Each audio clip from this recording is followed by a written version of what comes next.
Hello and welcome to Niaga Spotlight with me, Tamina Kausji. Niaga Spotlight goes through the week in business and future affairs, market watch, industries, analysis and insights. We've got you covered right here on Niaga Spotlight. Well, this week on Future Affairs, we're looking at shifting consumer trends in 2024. Consumers today, of course, are confronted with multiple forces. This includes economic uncertainty, data privacy concerns, and a heightened awareness of ESG issues. Now, PwC's recently published report, Voice of the Consumer Survey 2024 Asia Pacific, has uncovered some interesting insights and trends.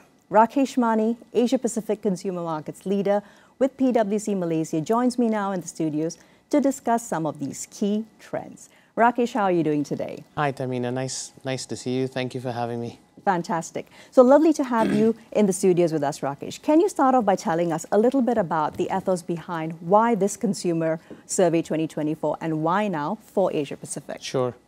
So PwC as a firm publishes a consumer report, has done for many, many years.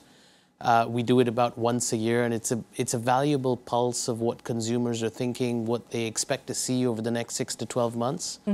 And what implications it creates for business. And it's an interesting snapshot in how we see the next 6 to 12 months, but it's also interesting longitudinally when we compare what it looks like today versus what it was a few years ago. Exactly. And of course, when we're talking about what it looked like a few years ago, that is actually a lifetime when it comes to everything which has occurred, especially over the past 3 to 5 years, right? Yeah. So tell me, what is the latest 2024 survey revealing about the consumer market landscape in our region? Okay. Well, it says a lot of different things. Sure. But I would say that the headline message is the impact of inflation that is playing out in our economies and globally. Prices have gone up quite dramatically. Wages have not really kept pace. And it creates implications in how consumers spend their money and in which categories and how they're making choices. That would be the central theme, right? And allied with that is how businesses have been responding. So I think over the last couple of years, you've seen a lot of businesses face some of the same pressures with rising costs. And they've been very creative in finding ways to take price up and protect margins. But there's a limit beyond which you can't really take that. So I think the pressure now on a lot of companies is to say, how do I build more privileged access with my consumers and keep them coming back to me and not really make it a black and white equation on just price? Exactly. And at the same time, I think we also need to stay cognizant of the fact that Asia Pacific boasts one of the largest emerging middle classes that we have globally. So with the scene set on our regional consumer trends, let's dig a little bit deeper now, Rakesh. Let's move into how businesses can continue to thrive despite this sort of price sensitivity and at the same time maintaining some consumer loyalty. Yeah. Now, PwC, in fact, recommends a 3R approach. I'll let you tell us a little bit more about it. Okay, sure. So what we've laid out in the report is what we call respond, rethink, reimagine. And it really sort of phases some of the trends that we're seeing and some of the potential responses against a time series. And what respond really says is there are some very near-term challenges that businesses are facing today that consumers are telling us about. And there are some immediate actions that need to be taken. For instance, responding to inflation. So what we're seeing is as prices go up, consumers have to be a lot more thoughtful about how they make purchase decisions. And there's some categories that are going to be beneficiaries of that. People see themselves spending more on groceries, on household items. By the way, also a lot on things that have health and wellness cues. Right. So eating better, taking care of yourselves better. And these are, of course, I'm assuming also knock-on impacts of the global pandemic that, of course, just... Absolutely. Yeah. And I think there's generally a lot more consciousness around those kinds of things today. Sure. Longevity and health and wellness. And wellness and taking care of yourself. In a lot of other categories, what we're seeing is people are being more judicious in how they spend their money. And the way that plays out is In some categories, they'll say, well, we'd rather postpone this purchase rather than make it today because our household wallet is already quite strained. In other categories, it's to say, well, we're going to price compare a lot more carefully across different channels, across different brands, across different retailers. Sure. And in some others, it's to say, well, we need to make the purchase, but we're going to wait and see where there's a special discount or some kind of value that's available. So this is a very kind of practical response to what you're seeing on the response side. And we think the onus is on businesses to say, well, you've got to build better access to your consumers, tell your story better, communicate your brand promise. And it all boils down to this notion of trust. People will come back to you outside of the confines of purely price if there's something else that you bring to them. Exactly. And there's many different ways to go and do that. And I'm actually hearing a lot of delayed gratification occurring in the consumer cycle right now. Yeah. So what are some of the bigger ticket items that the survey actually caught people are still saving up for and willing to spend on? Well, I think one big one is the role of luxury. Right. And more premium purchases. I think there is still a fair bit of interest in accessing those categories, perhaps even at the entry stage.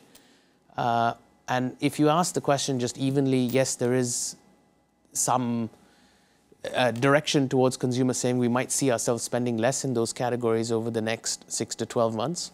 But perhaps they are still saving up for it and there's still interest in participating in those categories. It just may take a little bit of a different shape. Right. And when people speak luxury, though it's not always true, it quite often means quality. And do you think that ties in also with a deeper interest in sustainability and trying to reimagine that as how we see ourselves as consumers today? Yes, I think, you know, it goes to quite a few things, Tamina. So I think one of them is quality. But I think I would bucket it more broadly around this notion of trust. And trust has, if you double click it, it has a few different themes that yes, the drop-down menu. The drop-down, right? So it's got quality, it's got consistency, it's got authenticity in how you tell your story, how you treat your consumers, your customers, your suppliers, what kind of brand messaging you're putting out there. So there's a lot of these attributes that come under this notion of trust. And we think that is going to become a very powerful way in how businesses position themselves more consciously so that it doesn't descend into a battle around price and promotion. Exactly. So I'm definitely hearing that it needs to be a balance between the 3 R's, really. So still on inflation, though, but moving into cost of living. Now, Malaysia's cost of living, though, happily speaking, it's still amongst some of the lowest in Southeast Asia when you compare it to major cities, right? Johor Bahru, for example, it rates 214, Singapore rates second. Yes. So what are some of the findings that were a little illuminating around inflation, not just for Malaysia, but Southeast Asia-wise? Yeah, look, I would say that it's a challenge across the region. And you know, many people call this sort of the cost of living crisis era that we're living through. And you might say cost of living is much lower in Malaysia, but then when you compare it with wages and opportunities, everyone's feeling the pinch. And I think what the survey says is across the region, people are reacting to it in fairly similar ways. And they're conscious about a very similar set of things. What categories they're making purchase in, what categories they're delaying purchase in, and what they really expect from brands that they're purchasing from. Yes. And I think we haven't seen the end of it yet. So I think it's going to play out over the next 2 to 3 years as we go through this economic cycle. And when we come out on the back end of it, there might be a lot of preferences that have really taken hold. It's not just a temporary blip. So I think the onus is a little bit on brands and retailers to read some of those trends, understand where consumers are shifting preferences and choice, and what they need to do to better position themselves over the next 2 to 3 years, which is what the survey gets into in quite some detail. Yes, it does indeed. And if you could perhaps share with us a couple of key takeaways when it comes to which sectors in particular have been able to sort of already harness their data, their analytics, to be a little bit ahead of the crowd. I would say that everyone is somewhere along the journey. So there's a curve, really. I think, yes, there is a journey with companies sort of saying we want to gather the data, make sure it's in an appropriate format, analyze it effectively, deploy it to, use those insights to shape how we're going to adapt our product suite or how we go to market. I'll give you an example, right? So one of the questions that we asked was, to what extent do you trust different industries? Okay, that's a good one. And it was quite interesting. Right at the top, you'll find the healthcare industry, right? So maybe not surprising. People trust their doctors, they trust their nurses, they trust medical professionals. Retail and consumer companies came somewhere in the middle, but right at the very tail end, we found social media. And I think there's some paradoxes in there, because if you ask consumers, how are you going about your shopping and your purchases today, and how are you likely to do that in the future? More than 50% say, I've been using social media and I expect to do that going forward as well. But at the same time, 60% are concerned about their data privacy and how social media companies use it. They don't quite trust some of the things that are coming out from there. And you and I may agree or disagree on it, but we can agree that it is a big area where a lot of evolution is required. Exactly, and that's a really fascinating intersection, particularly given that what other data is showing is that Malaysians spend anywhere upwards of 5 to even 8 hours a day scrolling and online. A lot of that, of course, is on social media. Yes. So I think something's got to give pretty soon, right? Yes. You walk around different parts of Asia and you see people constantly on their phones. Oh, yes, yes. Not uncommon at all. Making purchases. Sure. Interestingly, what we find is when you look across different parts of the purchase funnel, from how do you discover a product or a brand, right, to how do you evaluate it, to where do you get your recommendations from, a lot of those early parts of the purchase journey are still very heavily towards social media. And when you move towards the later parts, I want to go in and see the product, try the product, maybe make the purchase.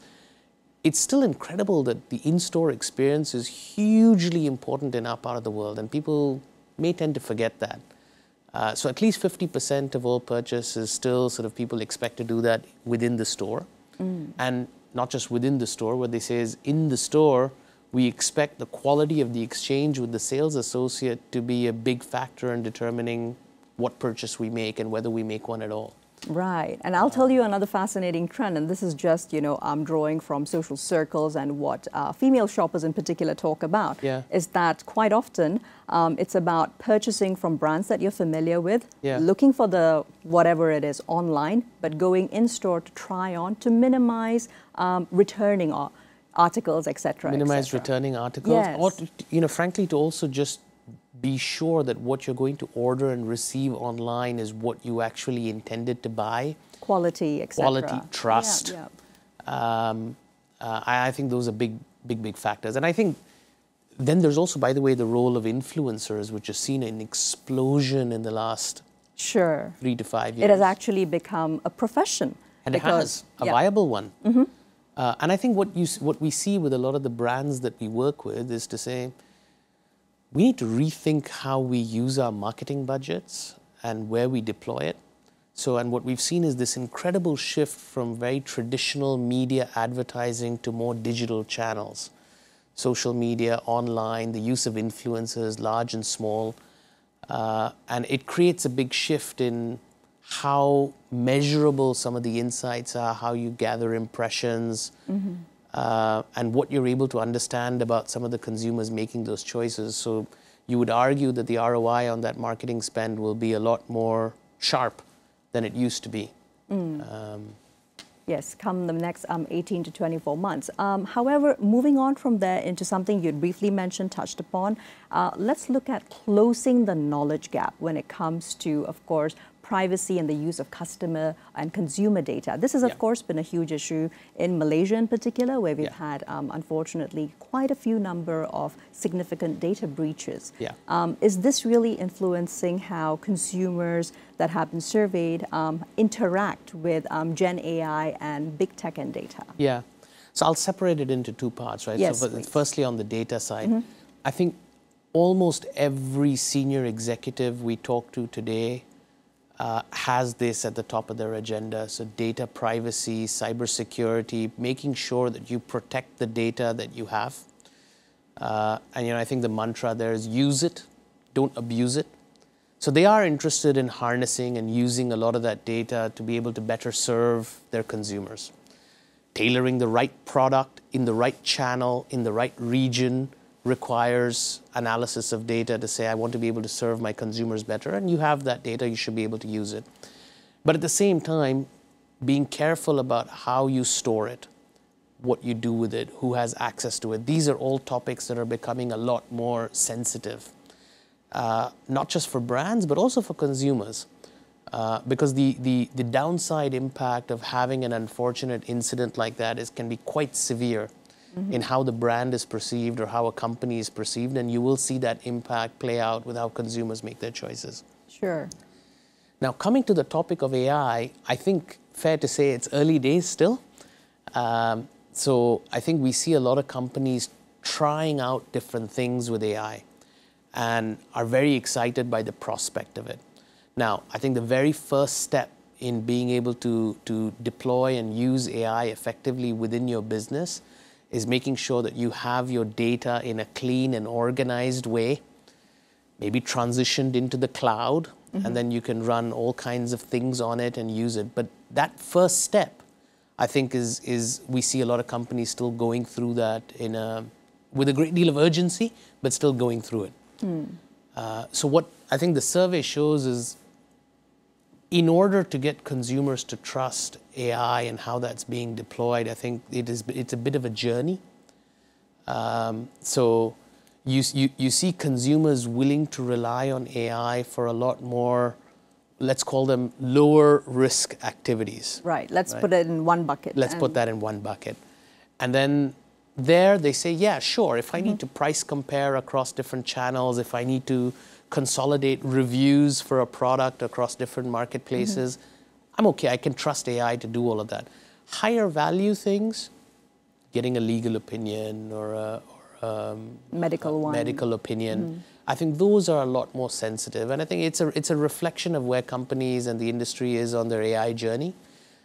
We see that coming, but it'll take a little bit of time. And I think a lot of that trust will come with companies going through the hard work of building trust and value over a period of time through data and some of the protections around it as well. Exactly, and particularly when it comes to the Malaysian landscape, the thing which I'm thinking of, it's really urgent for companies that are in these more sensitive, higher risk sectors, the medical, the legal, the healthcare, to perhaps upscale very quickly to ensure that the consumer markets, which are a little bit more rural, a little bit more out of reach, geographically speaking, they are serviced. Because I think in the urban centers in Malaysia, any big APAC capital, you always have the option of going in person or maybe doing it online. No, and I think that whole playbook is yet to be written on sustainability, and I think we're going to it's going to be a very, very interesting space over the next few years. So any thoughts though, Rakesh, moving into the fact that when you look at AI, Gen AI technology, and also personal data protection to increase consumer confidence. Malaysia-wise at least though, the fact remains, as was brought up just very recently by Digital Minister Gobind Singh Deo, that government data such as under PADU, for example, the Central Database Hub, it actually does not offer privilege protection for Malaysians' information, right? So what are some broader thoughts of this, looking at APAC and some other good things which are happening in the region that we could perhaps take a page from? So I think on the corporate side, what we're seeing is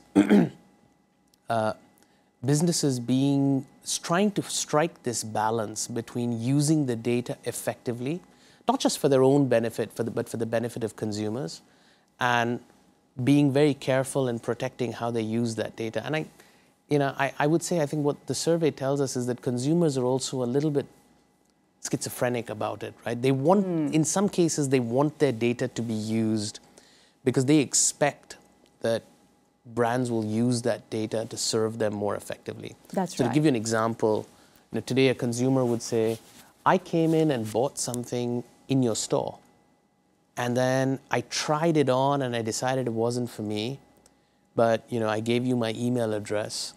and now I'm making that same purchase online, logging into your portal. Why don't you know it's me?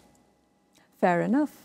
Why can't you track me across different channels? So they want that ease and that convenience of the brand knowing them and tailoring what they have to them.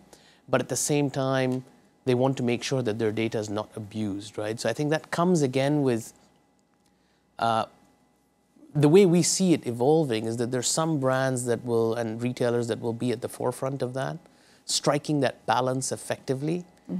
With the right safeguards at the back end, the right data organization and systems and processes in the back end. And there's some others that will take a little bit longer to get there. Or perhaps just use the ones at the vanguard as an example of what to do. Yeah. Maybe, yes, right? And I think consumers will also mature in their expectations of how their data might be used and protected. And they might sort of gravitate more towards certain brands that they see them doing a good job with that. Exactly, replicating as well. Now, let's move on into, as we're closing out the discussion, but we cannot overlook the fact that 88% of your consumers who were surveyed, they reported the disruptive effects of climate change. So speaking about climate change, Rakesh, now how is this going to impact business operations on the other hand? What are we already seeing and what future-looking trends are you already noticing? And this comes to the reimagine part. Right? Sure. So we said, there's respond, which is immediate around inflation, rethink, which is some of the midterm things around how you use your marketing and social media. And with sustainability and AI, we think it's sort of in the reimagine bucket. And you're right, more than 80% said that they're worried about the impact of climate change. A significant percentage say they're making different choices in how they purchase things. And I think a lot of brands and retailers, if I'm being honest, look at that with a degree of skepticism. And they say, well, yes, that's what consumers say.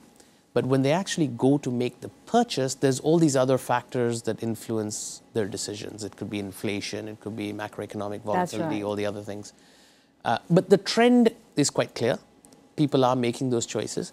And I think for companies today who have looked at this topic as one to protect themselves from, in a sense, right? So they have their reporting in place, they have the disclosures in place, they have all of those kinds of things in place, are now saying, how do I look at sustainability as a vector for differentiation, to set myself apart?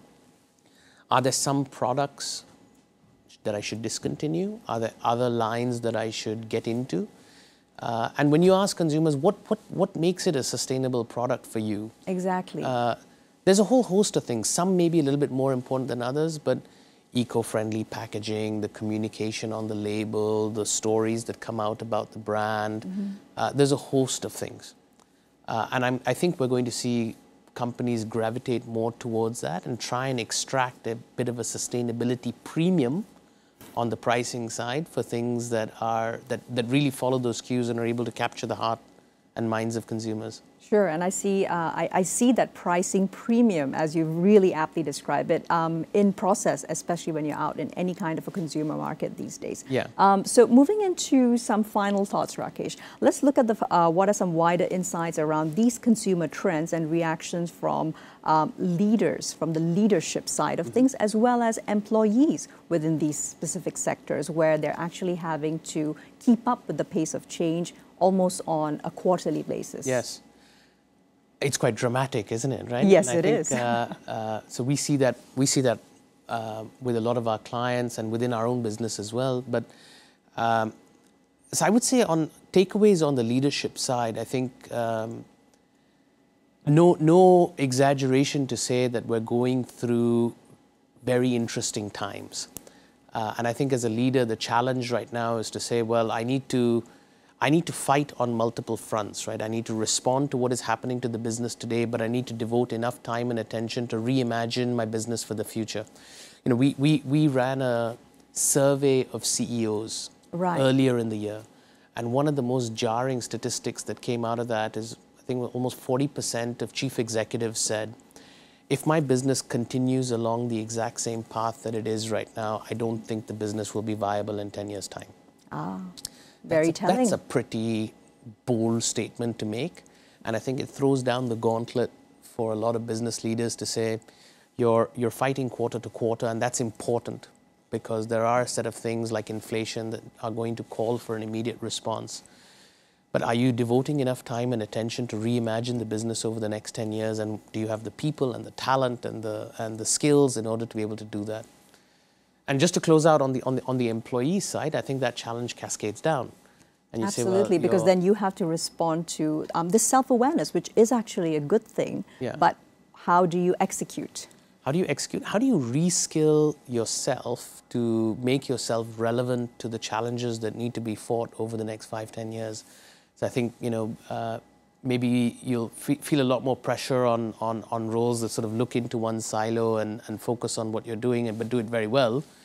But to say, how does that intersect with other parts of the business, and how can I contribute to reinvention over the next 10 years?